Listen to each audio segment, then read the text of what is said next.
ಇವತ್ತು ನಾನು ನನ್ನ ಹಳೆ ಡ್ರಾಯಿಂಗ್ ಬುಕ್ಸ್ನೆಲ್ಲ ತೋರಿಸ್ತೀನಿ. Hello guys, welcome to Dream Artist vlogs.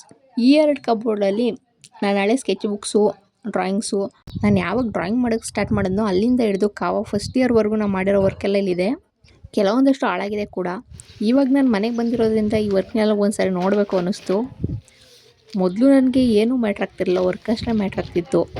ಆ ದಿನ ಖುಷಿನೋ ದುಃಖನೋ ಏನೂ ಗೊತ್ತಿಲ್ಲ, ಒಟ್ಟಿನಲ್ಲಿ ನಾವು ವರ್ಕ್ ಮಾಡ್ತಾನೇ ಇದ್ದೆ. ಡೈಲಿ ಒಂದು ವರ್ಕ್ ಅಂತೂ ಮಾಡ್ತಾನೇ ಇದ್ದೆ. ಆ ವರ್ಕ್ಗಳನ್ನ ನೋಡಿ ಮತ್ತೆ ಆ ದಿನಗಳನ್ನ ನೆನಪಿಸ್ಕೋಬೇಕು ಅನ್ನಿಸ್ತು. ಮತ್ತು ಆ ವರ್ಕ್ನ ನಿಮಗೆ ತೋರಿಸ್ತೆ. ನನ್ನ ಆರ್ಟ್ ಜರ್ನಿ ಹೆಂಗೆ ಸ್ಟಾರ್ಟ್ ಆಯಿತು, ಎಷ್ಟನೇ ಕ್ಲಾಸಲ್ಲಿ ಸ್ಟಾರ್ಟ್ ಆಯಿತು, ನಾನು ಅವಾಗ ಡ್ರಾಯಿಂಗ್ನ ಹೆಂಗೆ ಕಲಿತಿದ್ದೆ ಅನ್ನೋದನ್ನೆಲ್ಲ ಹೇಳ್ತೀನಿ. ಟೋಟಲಾಗಿ ಇಷ್ಟು ಡ್ರಾಯಿಂಗ್ ಬುಕ್ಸು ಮತ್ತು ವರ್ಕೆಲ್ಲ ಸಿಕ್ತು. ಇನ್ನೂ ಕೆಲವೊಂದಷ್ಟು ಹಾಳಾಗಿವೆ. ಸೊ ಈ ರ್ಯಾಪರಲ್ಲಿ ಕವರ್ ಮಾಡಿರೋದೆಲ್ಲ ಕಾವಾ ಕಾಲೇಜ್ ವರ್ಕು. ಸೊ ನಾನು ಇದನ್ನು ಲಾಸ್ಟಲ್ಲಿ ತೋರಿಸ್ತೀನಿ, ಬಿಗಿನಿಂಗಿಂದ ಬರೋದಾ. ನನಗೆ ಗೊತ್ತಿರೋ ಹಾಗೆ ನಾನು ಸ್ಟಾರ್ಟಿಂಗಲ್ಲಿ ಯೂಸ್ ಮಾಡಿದಂಥ ಡ್ರಾಯಿಂಗ್ ಬುಕ್ಸ್ ಇವು. ನಾನು ಫಸ್ಟ್ ಡ್ರಾಯಿಂಗ್ ಬುಕ್ ಅಂತ ಯೂಸ್ ಮಾಡಿದ್ದೆ ಇದು ಅನಿಸುತ್ತೆ, ಚಿನ್ನಾರಿ ಚಿತ್ರ ಮುದ್ದು ಮರಿ ಚಿತ್ರ ಬರಿ ಅಂತ. ಇದು 2ನೇ ಕ್ಲಾಸಲ್ಲಿ ನನಗೆ ಗೌರ್ಮೆಂಟ್ ಸ್ಕೂಲಲ್ಲಿ ಕೊಟ್ಟಿದ್ದಂಥ ಒಂದು ಬುಕ್ಕು. ನನ್ನ ಕ್ಲಾಸ್ಮೇಟ್ಸು ಅಥವಾ ನನ್ನ ಬ್ಯಾಚವ್ರು ಇದ್ರೆ ಗೊತ್ತಿರುತ್ತೆ ಅನಿಸುತ್ತೆ.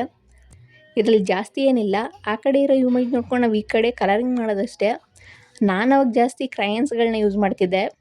ಬಹುಶಃ ಇಲ್ಲಿಂದನೇ ಏನೋ ನಂಗೆ ಡ್ರಾಯಿಂಗ್ ಮೇಲೆ ಅಷ್ಟೊಂದು ಇಂಟ್ರೆಸ್ಟ್ ಬಂತು ಅನಿಸುತ್ತೆ. 2ನೇ ಕ್ಲಾಸಲ್ಲಿ ಡ್ರಾಯಿಂಗ್ ಬುಕ್ಕೆಲ್ಲ ಮುಗಿದ್ಮೇಲೆ ಅದಾದಮೇಲೆ ನಾನು ಮಾಮೂಲಿ ನಮ್ಮ ಸ್ಕೂಲಲ್ಲಿ ಟೀಚರ್ಸು ಏನು ಹೇಳ್ಕೊಡ್ತಾರೆ ನನಗೆ, ಮನೆ ಬೆಟ್ಟ ಗುಡ್ಡ ಇದನ್ನೇ ಮಾಡ್ತಿದ್ದೆ. ಅಪ್ ಟು 5ವರೆಗೂ ನಾನು ಕ್ರಯನ್ಸಲ್ಲೇ ವರ್ಕ್ ಮಾಡಿದ್ದೀನಿ. ಅದಾದಮೇಲೆ ನಮ್ಗೆ 4ನೇ ಕ್ಲಾಸಲ್ಲಿ ಗೌರ್ಮೆಂಟ್ ಸ್ಕೂಲಲ್ಲಿ ನಡೀತಿದ್ದಂಥ ಪ್ರತಿಭಾ ಕಾರಂಜಿಗೆ ನಮ್ಮ ಮ್ಯಾಮ್ ಸೇರಿಸಿದ್ರು ನನ್ನ ಡ್ರಾಯಿಂಗ್ ಕಾಂಪಿಟೇಷನ್ಗೆ. ಅಲ್ಲಿ ಒಂದು ನಾನು ನೇಚರ್ ಪೇಂಟಿಂಗ್ ಪಿಕ್ ಮಾಡಿ ಅದರಲ್ಲಿ ನಾನು ಫಸ್ಟ್ ಬಂದೆ. ಪ್ರತಿಭಾ ಕಾರಂಜಿಯಲ್ಲಿ ಚಿತ್ರಕಲೆಯಲ್ಲಿ ನಾನು ಫಸ್ಟ್ ಬಂದಿದ್ದೆ ತಡ. ಸೊ ಅಲ್ಲಿಂದ ನನ್ನ ಲೈಫೇ ಚೇಂಜ್ ಆಯಿತು ಡ್ರಾಯಿಂಗ್ ಕಡೆ. ಹೆಂಗೆ ಚೇಂಜ್ ಆಯಿತು, ಏನು ಅನ್ನಿಸ್ತು ನಂಗೆ ಆವಾಗ ಅಂತ ನಾನು ನೆಕ್ಸ್ಟ್ ಪಾರ್ಟಲ್ಲಿ ಹೇಳ್ತೀನಿ. ಅದಾದಮೇಲೆ ಈ ಬುಕ್ಕಲ್ಲಿ ಕೊಟ್ಟಿದ್ದಂಥ ಒಂದು ಲೈನ್ ನಂಗೆ ಸಖತ್ ಇಷ್ಟ ಆಗಿತ್ತು. ಕಲೆ ಇಲ್ಲದ ಬದುಕು ಅರ್ಥಹೀನ. ಈ ಲೈನ್ ಅಂತೂ ನಂಗೆ ಸಖತ್ ಇಷ್ಟ ಆಗಿತ್ತು. ಆವಾಗ ಎಲ್ಲ ನೋಟ್ಬುಕ್ ಮೇಲೆ ಇದನ್ನು ಬರೆದಿರ್ತಿದ್ದೆ. ಅದಾದಮೇಲೆ ಬಿನಾಕೆ ಆ್ಯಂಡ್ ಹ್ಯಾಪಿ ನೋಡಿಕೊಂಡು ನನ್ನ ಆರ್ಟ್ ಜರ್ನಿಯ ಪಾರ್ಟ್ 1 ವೀಡಿಯೋನ ಇಲ್ಲಿಗೆ ಏನು ಮಾಡ್ತಿದ್ದೀನಿ. ನೆಕ್ಸ್ಟ್ ವಿಡಿಯೋಲಿ ಸಿಗೋಣ. ಅಲ್ಲಿವರೆಗೂ ಬಾಯ್.